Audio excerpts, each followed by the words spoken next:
মাত্র ১ বছর হলো বিয়ে করেছিলেন ফ্লাইট লেফটেন্যান্ট তৌকির ইসলাম সাগর। স্বপ্ন ছিল আকাশ ছোঁয়ার, দেশের জন্য কিছু করার। কিন্তু সেই স্বপ্ন পূরণের পথেই এলো এক মর্মান্তিক পরিণতি। রাজধানীর উত্তরার মাইলস্টোন স্কুল অ্যান্ড কলেজে সোমবার দুপুরে বিধ্বস্ত হয় বাংলাদেশ বিমান বাহিনীর একটি প্রশিক্ষণ যুদ্ধ বিমান। আর সেখানেই জীবন বিসর্জন দেন এই তরুণ পাইলট। তার সঙ্গে প্রাণ হারিয়েছেন আরও অনেকে।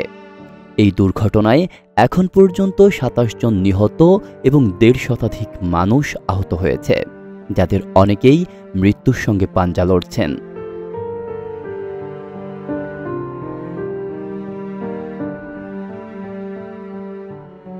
তৌকির ছিলেন এক সাহসী যোদ্ধা। নিজের জীবন বাঁচানোর সুযোগ থাকলেও তিনি বেছে নিয়েছিলেন দেশের মানুষের জীবন রক্ষার পথ। আইএসপিআর জানিয়েছে, শেষ মুহূর্ত পর্যন্ত তিনি চেষ্টা করে গেছেন বিমানটিকে জনবহুল এলাকা থেকে সরিয়ে কম ঘনবসতিপূর্ণ এলাকায় নিয়ে যাওয়ার, যদি কাউকে বাঁচানো যায়। কিন্তু দুর্ভাগ্যবশত সেটি সম্ভব হয়নি। দিয়াবাড়িতে মাইলস্টোন স্কুল অ্যান্ড কলেজের ভবনে বিধ্বস্ত হয় বিমানটি। প্রাণ গেছে তৌকিরের, কেঁদে ভেঙেছে এক সম্ভাবনাময় ভবিষ্যৎ।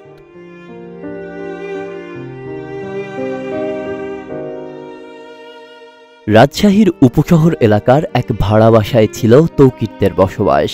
ডাকনাম ছিল সাগর।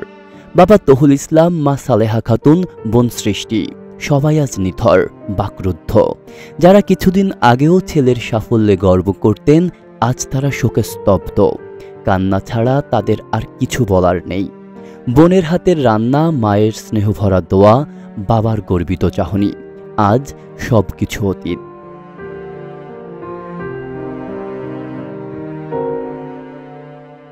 তৌকির পড়াশোনা করেছেন রাজশাহী ল্যাব স্কুল থেকে, পরে যান পাবনা ক্যাডেট কলেজে। সেখান থেকে শুরু হয় তার আকাশ ছোঁয়ার যাত্রা। ২০১৭ সালে যোগ দেন বাংলাদেশ বিমান বাহিনীতে।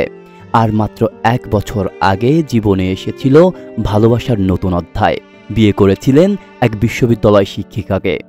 পরিবার ও সহকর্মীরা জানিয়েছেন, প্রথম একক ফ্লাইট নিয়ে তৌকির ছিলেন ভীষণ উৎসাহী, গর্বিত। সেই আনন্দের খবরে পরিবার ছিল উৎফুল্ল। কিন্তু দুপুরের পর যখন টিভি ও ফোনে খবর এলো উত্তরায় যুদ্ধবিমান বিধ্বস্ত, তখন সবকিছু থমকে যায়।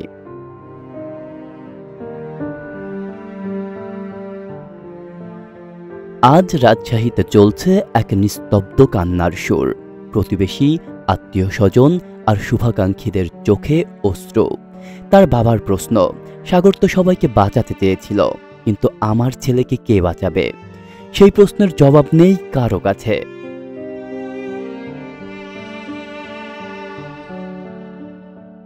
একজন তরুণ দেশপ্রেমিক পাইলটের এমন করুণ বিদায়ে আজ পুরো জাতি শোকাহত। তৌকির ইসলাম শুধু একটি নাম নয়, সাহস, আত্মত্যাগ আর ভালোবাসার প্রতীক হয়ে থাকবেন দেশের হৃদয়ে। আব্দুল্লাহ রফসান জনি, ঢাকা প্রকাশ।